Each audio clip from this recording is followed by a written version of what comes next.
जय हिंद दोस्तों। आज की इस वीडियो में मैं आपको बताने वाला हूं कि सीटेट एग्ज़ाम के लिए आपके संस्कृत सब्जेक्ट के कौन कौन से ऑब्जेक्टिव बन सकते हैं, इनके बारे में इस वीडियो में मैं आपको बताने वाला हूं। तो आप वीडियो में अंत तक बने रहें। तो चलिए वीडियो को शुरू करते हैं। सबसे पहला सवाल है, संस्कृत किस भाषा परिवार से संबंधित है?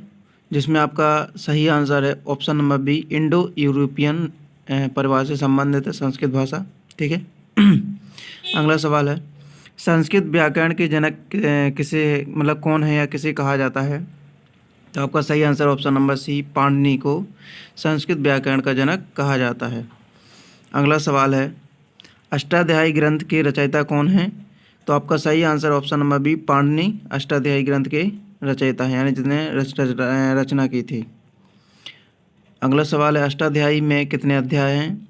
इसका सही आंसर है ऑप्शन नंबर सी, 8 अध्याय अष्टाध्यायी में हैं। अगला सवाल पांचवा है, वर्तमान में संस्कृत किस लिपि में लिखी जाती है? तो इसका सही आंसर है ऑप्शन नंबर डी, देवनागरी लिपि में संस्कृत लिखी जाती है। अगला सवाल, सबसे प्राचीन वेद कौन सा है? वो है ऑप्शन नंबर डी, ऋग्वेद। ठीक, इसमें लिखा है वेदों की संख्या कुल कितनी है? तो वेदों की संख्या है 4। ठीक है, आप यहाँ पे देख सकते हैं 4। इसमें कौन कौन से हैं? सामवेद, यजुर्वेद, अथर्ववेद और ऋग्वेद। ठीक है। अगला सवाल देखेंगे, संगीत एवं गायन से संबंधित कौन सा वेद माना गया है? जिसमें आपका सही आंसर है ऑप्शन नंबर सी, सामवेद संगीत और गायन से संबंधित होता है। अगला सवाल है, महाभारत के रचयिता कौन है? तो आपका सही आंसर होगा महर्षि वेदव्यास। अगला सवाल है, रामायण के रचयिता कौन है? तो आपका सही आंसर होगा ऑप्शन नंबर सी, वाल्मीकि। ठीक है। अगला सवाल है, अभिज्ञान शाकुंतलम के रचयिता कौन है? आपका सही आंसर होगा ऑप्शन नंबर बी, कालिदास। ठीक। अगला सवाल, संस्कृत को किस भाषा की भाषा माना जाता है? आपका सही आंसर होगा शास्त्रीय भाषा माना जाता है संस्कृत भाषा को। ऑप्शन नंबर सी सही होगा। अगला सवाल है, कालिदास द्वारा रचित महाकाव्य कौन सा है? तो आपका सही आंसर ऑप्शन नंबर बी होगा, सही इस बी, रघुवंशम। ठीक है। अगला सवाल है, भगवत गीता किस ग्रंथ का भाग है? तो आपका सही आंसर होगा option number B, option number C, Mahabharata. अगला सवाल है, भगवत गीता में कुल कितने अध्याय हैं? तो सही आंसर है ऑप्शन नंबर बी, सी, 18। अगला सवाल, निम्न में से कौन सा संस्कृत नाटक है? तो इसका आपका सही आंसर होगा अभिज्ञान शाकुंतलम, जो कि संस्कृत भाषा में एक नाटक है। ठीक है। अगला सवाल है, संस्कृत शब्द का अर्थ क्या होता है? आपका सही आंसर होगा ऑप्शन नंबर बी, परिष्कृत। ठीक है। अगला सवाल, महाभाष्य के रचयिता कौन है? सही आंसर होगा पतंजलि। ठीक है। अगला सवाल, निम्न में से कौन वेदांग नहीं है? ठीक है। अगला इसका सही आंसर होगा, इसमें लिखते हैं शिक्षा, व्याकरण, छंद और पुराण। आपका सही आंसर है पुराण। ठीक है। अगला सवाल, भारत सरकार ने संस्कृत को शास्त्रीय भाषा कब घोषित किया था? आपका सही आंसर ऑप्शन नंबर सी है, 2004 में। अगला सवाल देखेंगे, रामः वनं गच्छति में कर्ता कौन है? ठीक है। तो आपका सही आंसर होगा सी, रामः, यानी हिंदी में देखेंगे तो वाक्य में जो कार्य करता है वही कर्ता होता है, यहाँ राम जाता है। ठीक है। अगला सवाल है, फलम शब्द किस लिंग का शब्द है? जो कि है आपका सही आंसर है नपुंसक लिंग का शब्द है फलम, यानी फलम नपुंसक लिंग का शब्द है। ठीक है।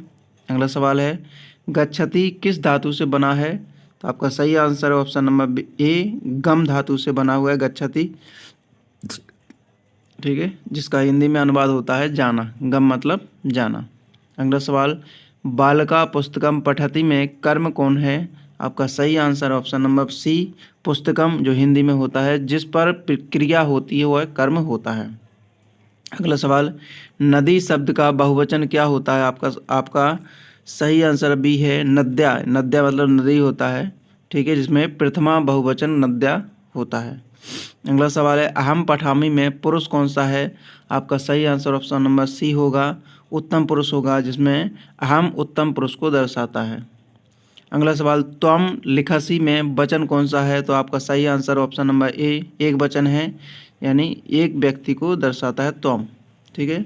रामस्य किस विभक्ति का रूप है? आपका सही आंसर है षष्ठी विभक्ति का है, जो कि हिंदी स्वामित्व बनाती है। ठीक है।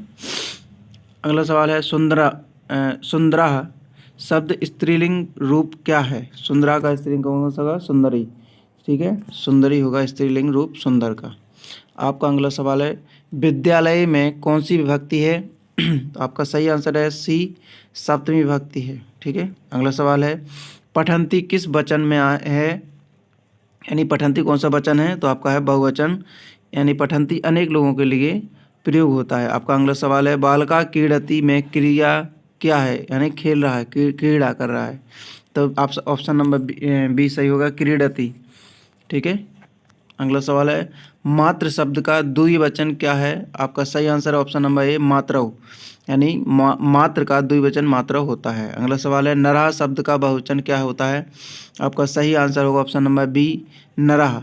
यानी नर का प्रथमा बहुवचन नरहा होता है। ठीक है।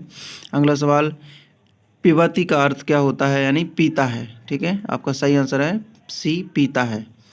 अगला सवाल है बनात किस विभक्ति का रूप है? आपका सही आंसर ऑप्शन नंबर ए है, पंचमी विभक्ति का रूप है। अगला सवाल है बालकऊ पठता में वचन कौन सा है? आपका सही आंसर है द्विवचन। यहाँ दो बालकों की बात हो रही है। ठीक है। अगला सवाल है किम किस प्रकार का शब्द है? आपका सही आंसर होगा सर्वनाम, यानी किम प्रश्नवाचक सर्वनाम है। अगला सवाल है शीघ्रम कौन सा अव्यय है? यानी शीघ्रम में कौन सा अव्यय है? तो आपका रीतिवाचक है। ठीक है। अगला सवाल है रामायण में कौन सी विभक्ति है? तो रामायण में आपकी जो है तृतीय विभक्ति है। तो ठीक है, आपको आज की वीडियो में इतना ही। तो आपको ये वीडियो कैसी लगी? जो कि आपके MP टेट, C टेट और भी जो भी एग्ज़ाम होंगे उनमें बहुत ही इम्पोर्टेंट रोल अदा करेंगे सब। तो आप इस वीडियो को ज़रूर देखें, वीडियो को लाइक करें, शेयर करें। धन्यवाद।